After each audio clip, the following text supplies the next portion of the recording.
Assalamualaikum warahmatullahi wabarakatuh. Salam sejahtera, Bapak Ibu. Selamat malam semuanya. Sehat-sehat? Sehat. Alhamdulillah. Alhamdulillah. Ya, alhamdulillah kita bisa bertemu saat ini dalam program Sekolah Penggerak. Alhamdulillah saya diberikan amanah untuk bisa berbagi kepada Ibu Bapak, para kepala sekolah hebat semua, untuk sama-sama kita tahu program kementerian mengenai sekolah penggerak. Pada kesempatan kali ini, sebelumnya saya mau bercerita dulu tentang sedikitlah pengalaman saya di dunia pendidikan. Selama bertahun-tahun saya mengajar, dari pertama kali saya mengajar itu saya sudah pegang bidang studi bahasa Inggris. Jadi saya sebagai guru bidang dari satu kelas ke kelas yang lainnya setiap hari 2 jam. Pernah yang terbanyak itu saya memegang 16 kelas itu pernah. Nah, di setiap kelas itu pasti ada minimal 1, malah kadang ada 3 orang sampai 4 orang di satu kelas itu yang pada saat kita memberikan pembelajaran, kegiatan pembelajaran, dia tidak bisa atau kurang mampu mengikuti apa yang saya rencanakan pada hari itu. Baik secara motivasi maupun memang kognitifnya seperti kurang mampu mengikuti. Sudah diberikan cara mulai yang sangat halus sekali, diulang lagi, tapi tidak bisa menjawab atau tidak bisa memahami materi yang saya berikan. Itu selalu setiap kelas selalu ada, setiap tahun ajarannya pasti ada kasus-kasus anak-anak seperti itu. Nah, kira-kira kalau pengalaman Ibu Bapak pernah tidak menemukan anak-anak yang seperti ini? Jadi mengalami kesulitan pada saat proses pembelajaran maupun pada saat mengerjakan tugas. Ada yang pernah punya pengalaman serupa dengan saya? Ada Bu, ada. Banyak Bu. Ada Bapak Ibu? Ada Ibu. Setiap guru mungkin mengalami hal yang seperti ini. Ada ya, pasti ya. Kita sebagai guru pasti menemukan. Ya. Iya, betul sekali Bu Dewi. Kira-kira dari pengalaman Ibu Bapak bisa berikan saya berikan saya pengalaman mengapa hal tersebut bisa terjadi, kira-kira dari pengalaman Ibu Bapak. Mungkin kenapa hal tersebut bisa terjadi? Mungkin gimana Bu Roseni, kira-kira? Ya, barangkali Bapak Jemani, penyebabnya dari tingkat pengetahuannya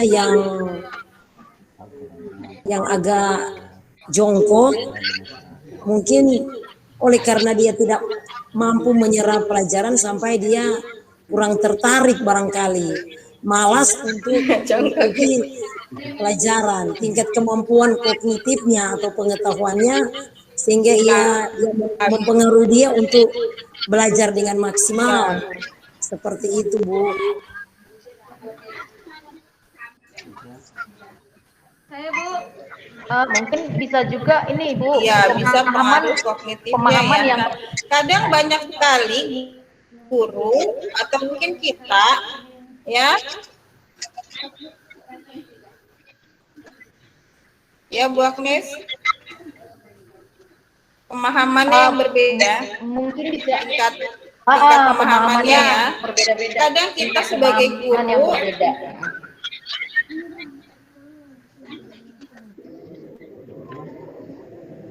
ya tingkat pemahaman yang berbeda.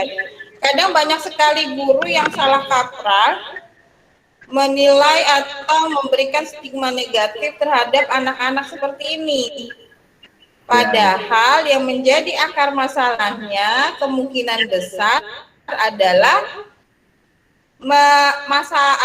yang menjadi akar masalah tersebut adalah level atau tingkat capaian kemampuan dari peserta didik yang belum tepat dengan capaian belajar yang kita sudah rencanakan di kelas tersebut. Ya, jadi memang banyak sekali faktor-faktor yang menyebabkan, tapi yang salah satu yang bisa menjadi akar masalahnya itu levelnya dia itu memang belum sampai di situ, belum sampai sama dengan temannya pada saat kita memberikan kegiatan pembelajaran tertentu. Nah, oleh karena itu di program sekolah penggerak ini, sejalan dengan filosofi pendidikan dari Ki Hajar Dewantara juga, serta nilai-nilai yang ingin diharapkan di program sekolah penggerak ini, bahwa kita sebagai guru harus memahami capaian pembelajaran siswa, yaitu bagaimana pengajaran bisa diberikan sesuai dengan capaian kemampuan dari setiap peserta didik. Maka dari itu pembelajaran yang tepat harus disesuaikan dengan tingkat kemampuan dari peserta didik. Nah, sesuai dengan program sekolah penggerak ini, sekarang kita harus merubah mindset kita sebagai pendidik bahwa setiap anak wajib diberikan pengajaran sesuai dengan tingkat kemampuannya. Jadi sering juga disebut sebagai teaching at the right level. Jadi kita mengajar di level yang tepat sesuai anak tersebut. Ya, jadi masing-masing anak pasti memiliki level yang berbeda. Maka dari itu ke depannya pendekatan pembelajaran ini di program sekolah penggerak tidak mengacu pada tingkatan kelas lagi, Bapak Ibu. Jadi nanti pembelajaran akan dibuat menyesuaikan capaian, tingkat kemampuan, kebutuhan peserta didik untuk mencapai capaian pembelajaran yang diharapkan. Nah, pada dasarnya adalah mengakar dari filosofi pendidikan Ki Hajar Dewantara, yang mana semua pembelajarannya dirancang berpusat pada peserta didik. Jadi mulai sekarang kita sebagai pendidik harus sudah merubah mindset, memberikan pembelajaran berpusat pada peserta didik.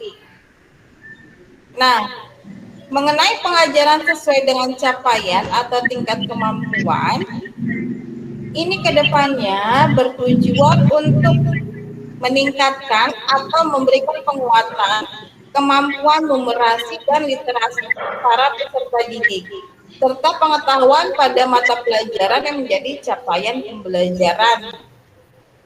Kemudian nanti tidak ada lagi keterikatan pada tingkatan kelas, Bapak Ibu. Jadi nanti di SD khususnya terbagi menjadi 3 fase. Sudah tidak lagi kelas 1, 2, 3, sampai 6. Tapi fase A, B, dan C. Ini satu fase seperti 2 level tingkatan kelas, tapi memiliki satu capaian pembelajaran yang sama. Nah, proses pembelajaran peserta didik akan disusun mengacu pada capaian pembelajaran tersebut di setiap fasenya. Tapi pada prakteknya disesuaikan dengan karakteristik potensi kebutuhan peserta didiknya. Dan ini pun kemajuan hasil belajar ditentukan oleh evaluasi pembelajaran. Jadi nanti bagaimana mencapai tujuan pembelajaran akan mendapatkan pendampingan dari peserta didik, dari pengajar, pendampingan baik pada saat proses pembelajaran maupun nanti di akhir pembelajaran. Jadi tidak lagi berorientasi pada hasil pembelajaran, tapi bagaimana peserta didik benar-benar mendapatkan pengalaman yang bermakna pada saat proses pembelajaran sesuai kebutuhannya. Nah, ini sekilas mengenai pengajaran yang sesuai dengan capaian atau tingkat kemampuan pada program sekolah penggerak. Lalu, bagaimana tahapannya nanti?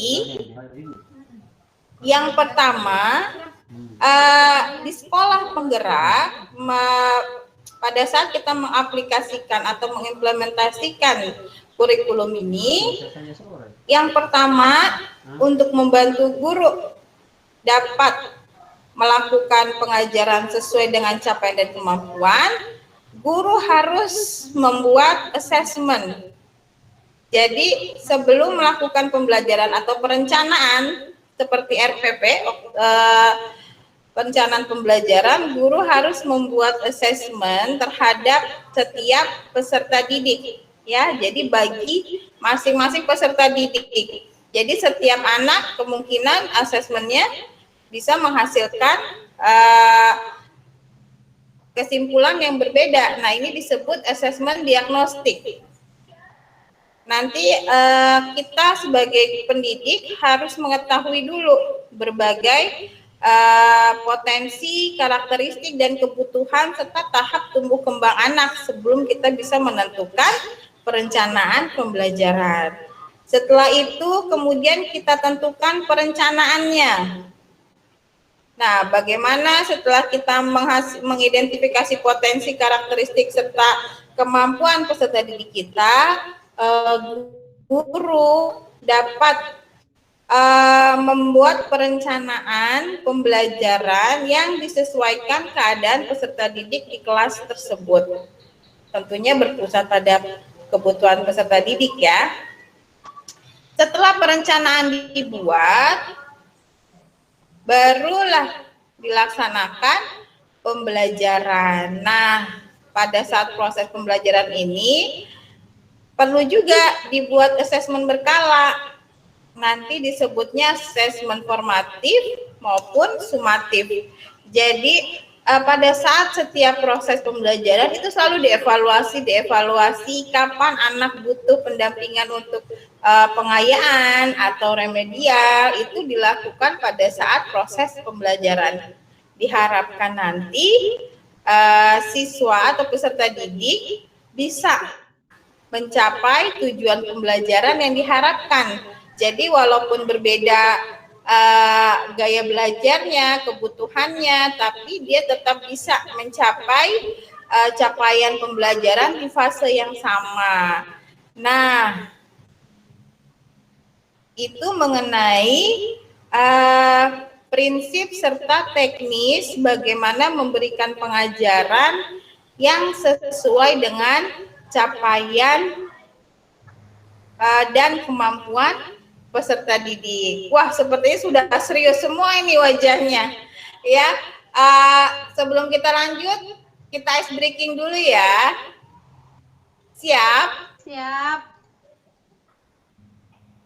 Siap, kita ice breaking dulu. Siap, siap. Ya, Bu, ya. Siap. Iya. Mencairkan yang dingin-dingin dulu ya. Ya, hangat lah, ini sudah dingin malam. Ya, menghangatkan yang dingin dulu ini kayaknya. Oke. Kalau saya bilang pagi, tepuk satu kali ya. Ya. Kalau siang 2 kali. Kalau sore 3 kali. Kalau malam tidur. Jangan tidur beneran ya. Oke, siap ya. Baik. Kita coba ya, pagi, siang, sore, malam. Nah, masih ada yang kedengeran tepuk. Siang. Ya, hebat. Pagi. Oke, sore. Oke. Nah, sebelum saya melanjutkan, ada satu pertanyaan saya, kira-kira untuk menerapkan pendekatan pengajaran seperti ini, hal pertama yang harus kita lakukan itu apa ya Bapak Ibu? Yang sudah, Bapak Ibu pasti saya yakin sudah punya pengalaman ini, mungkin sudah 20 tahun lebih nih. Kira-kira kalau kita menginginkan pengajaran yang sesuai dengan capaian dan kemampuan peserta didik, apa yang harus kita lakukan ya? Pertama kali adalah Saya Ibu. diagnostik, Bu. ya Bu Agnes, Melakukan asesmen diagnostik. ya Pak Gitu, Tadi melakukan kan bahwa seperti yang sudah Ibu sampaikan tadi bahwa pembelajaran ini berpusat kepada anak. Yang pertama Ya. harus dilakukan itu adalah karakteristik. ya karakteristik peserta didik ya. Ada lagi? Ya. Jadi jika merasa memang hal pertama yang perlu dilakukan untuk menerapkan pengajaran ini adalah mengenal peserta didik, benar sekali Bu Agnes jawabannya. Jadi memang pertama kali kita harus tepuk tangan buat Bu Agnes, hebat. Jadi memang yang utama dan pertama adalah bagaimana pendidik bisa mengenal karakter si peserta didik tersebut. Tapi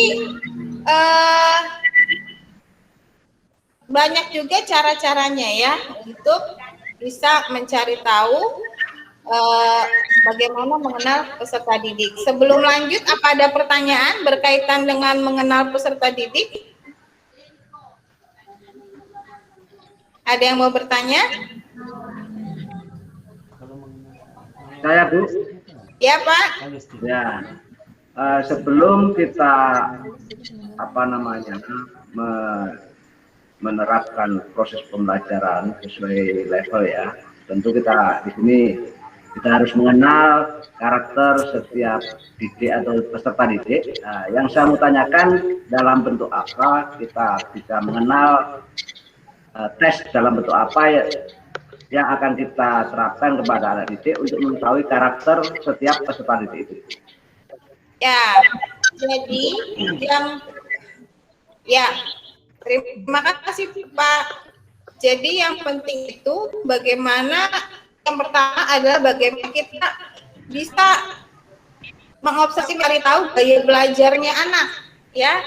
Jadi guru itu harus mengerti macam-macam gaya belajar, apakah dia visual yang membutuhkan melihat, harus ada yang dia lihat secara real, secara konkret, ataukah dia tipe pembelajar yang audio, harus mendengar, cukup hanya mendengar tanpa harus memandang gurunya, itu sudah cukup buat dia bisa memahami. Jadi guru bisa mengerti, tidak dimarah itu anak kalau tidak memperhatikan, karena memang gaya belajarnya audio. Ada juga anak yang audio visual, jadi pada saat belajar dia membutuhkan realia, membutuhkan benda yang konkret dan juga harus ada penjelasan. Nah, gaya-gaya belajar inilah yang harus dipahami oleh guru pertama kali. Nah, caranya bagaimana? Pertama adalah melakukan observasi. Jadi memang harus dilakukan observasi oleh guru yang bersangkutan. Itu bisa juga cara-caranya, ini sekarang banyak ya aplikasi-aplikasi untuk mencari tahu gaya belajar seseorang. Salah satunya ini ada proprof.com ini Pak. Jadi nanti bisa guru-guru itu browsing juga aplikasi-aplikasi untuk mencari tahu gaya belajar anak ya. Ada juga instrumen menggunakan instrumen multiple intelligence atau kecerdasan majemuk, itu ada juga ya. Yang jelas pertama kali kita harus mengetahui gaya belajar anak. Untuk instrumennya itu banyak didapatkan, bisa dipelajari oleh guru. Yang penting adalah kemampuan untuk guru bisa mengobservasi peserta didiknya. Itu saya, semoga bisa menambah pengalaman nanti untuk bisa diaplikasikan di sekolah. Baik Bapak Ibu, itu yang bisa saya paparkan mengenai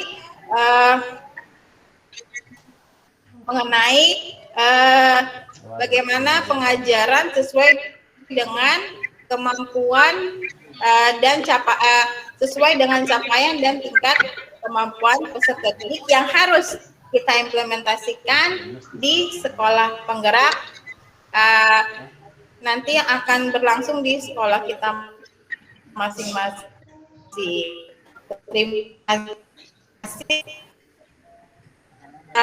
atasnya dan kita hal ini baik Waalaikumsalam warahmatullahi wabarakatuh. Kita pas